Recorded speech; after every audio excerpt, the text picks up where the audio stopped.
Welcome back to Compelling History. Today we embark on the second episode of our four-part journey through the dazzling decade known as the Roaring Twenties. In this episode, we dive deeper into the cultural transformations that reshaped American society for generations to come. From the relentless pursuit of gender equality to the vibrant sounds of jazz that echoed throughout speakeasies and the tumultuous era of Prohibition. Each chapter offers a glimpse into an ever-changing world. Make sure you're subscribed to stay tuned for the upcoming episodes, and don't forget to like this video to help support the channel. Now, with that said, let's explore some of the cultural changes happening during the onset of the Roaring Twenties. Part 1. Women's Liberation.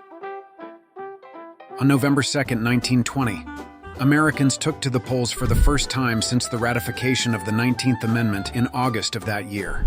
First introduced in 1878, the 19th Amendment would grant women the right to vote, but faced many obstacles before finally being passed by the House of Representatives and Senate in 1919. This was followed by its ratification on August 18th, when Tennessee became the 36th state to ratify the amendment, meeting the required two-thirds majority at the state level for adoption. The ratification of the 19th Amendment was a monumental step forward in the American story for women's liberation, setting the stage for further reforms to come. However, this would not have been possible without the tireless work of women in the decades leading up to the 1920s. For decades leading up to the 19th Amendment, the women's suffrage movement organized, protested, and lobbied for the right to cast their votes, arguably starting with the Seneca Falls Convention in 1848. Named for the town where it was held, this was the first women's rights convention in U.S. history and culminated with the Declaration of Sentiments, which would go on to become a key factor in spreading the news of the women's rights movements. This was the first step in many until the first women cast their votes in the 1920 election. But the women's liberation movement did not stop there. This decade was a turning point for women's roles in society, with more women entering the booming job market than ever before. The women's suffrage movement and the 19th Amendment leading to women having greater engagement with politics. Women's liberation would be furthered by the flapper movement, which took off during the roaring years of the 1920s.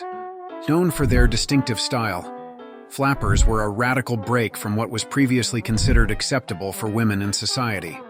With their short bobbed hairstyles, knee-length dresses, and bold makeup, flappers were divisive for their time, with some applauding their free spirit, but many seeing them as scandalous. The mindset that a woman's role in society was to stay at home and take care of her family was the norm among generations leading up to the early 1900s, and after the 19th Amendment was ratified, flappers became a symbol of modern women. They embodied a generation eager to break away from the Victorian-era constraints of the past to embrace a more liberated lifestyle. This included working outside of the home, driving automobiles, and participating in sports. While seemingly mundane, these were things normally reserved for men.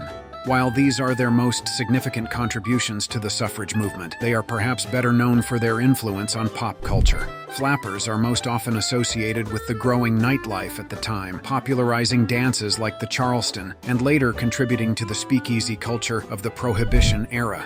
They would not be without their criticisms, however, with many conservative elements in society viewing their lifestyle as morally objectionable and as a sign of greater societal decline. Nevertheless, flappers will remain an iconic part of the Roaring Twenties. Another iconic part of the Roaring Twenties, which also had a significant impact on American culture, was the Jazz Age.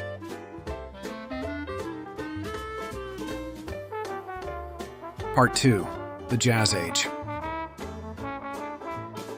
Originating among African-American communities in New Orleans and becoming a unique form of music characterized by improvisation, syncopation, and a lively, rhythmic style, jazz became an unlikely source of cultural change in the United States, not just in the African-American communities in the South, but spreading across the United States during the Great Migration. Jazz music gained widespread popularity across racial and class lines, especially in the speakeasies of the Prohibition era. The rejection of Victorian era values and a thriving economy fueling the entertainment industry created the perfect conditions for jazz to take off during this time. Jazz was upbeat and fun compared to the music of previous decades, which was well suited for the nightclubs and would eventually help create the flapper movement.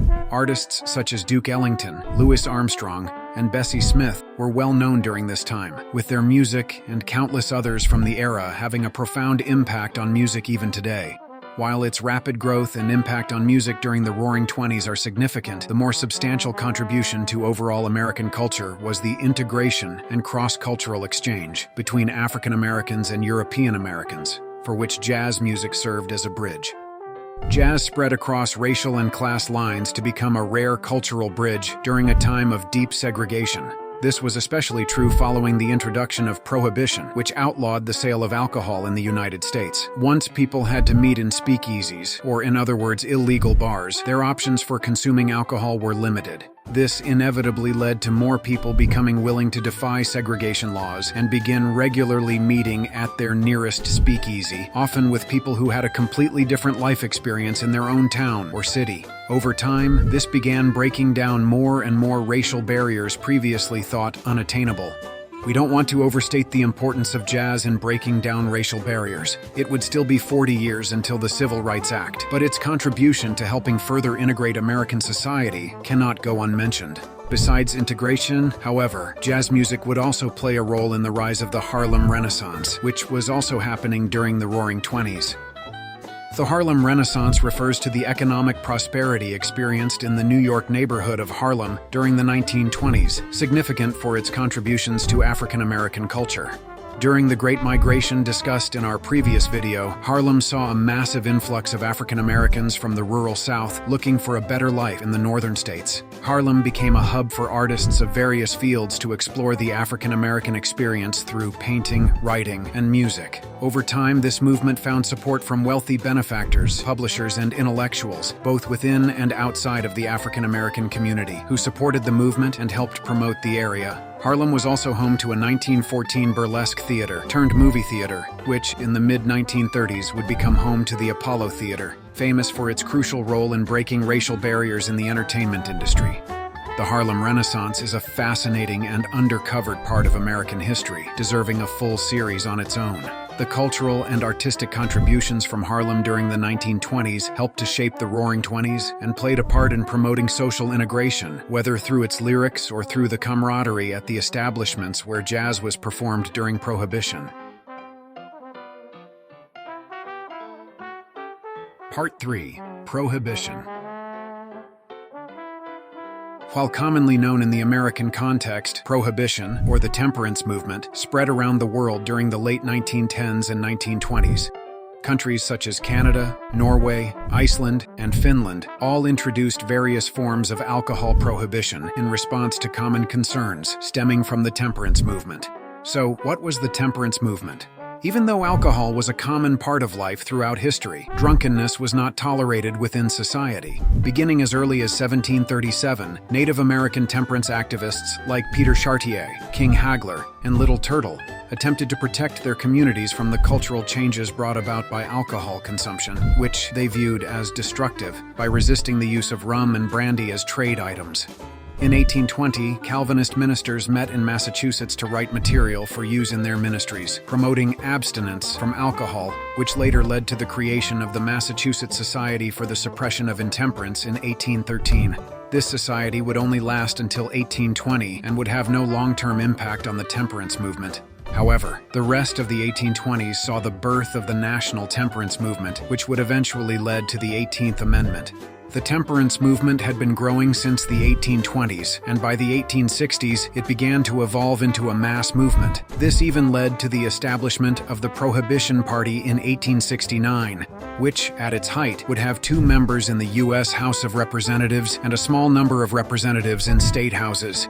The real power of the temperance movement came from the advocates who fought tirelessly to further its cause, such as Carrie Nation, known for using hatchets to destroy bars and saloons, Frances Willard, who was the national leader of the Women's Christian Temperance Union, and Susan B. Anthony, a well-known suffragist who also believed that women's right to vote would help advance the cause of temperance. This wasn't an unfounded belief, as women were the driving force behind the temperance movement in the U.S. While some men were supporters, such as Neil Dow, the movement was largely propelled forward by women who believed alcohol was the root of many societal problems. such as domestic violence, poverty, crime, and family breakdowns. At first, the movement was about raising awareness. However, soon organizations like the previously mentioned Women's Christian Temperance Union and the Anti-Saloon League, an advocacy organization founded in 1893, would begin pushing for national laws and eventually an amendment to the Constitution, so America would be completely dry. The Anti-Saloon League in particular was known for its effective and disciplined advocacy tactics leading up to the introduction of the 18th Amendment.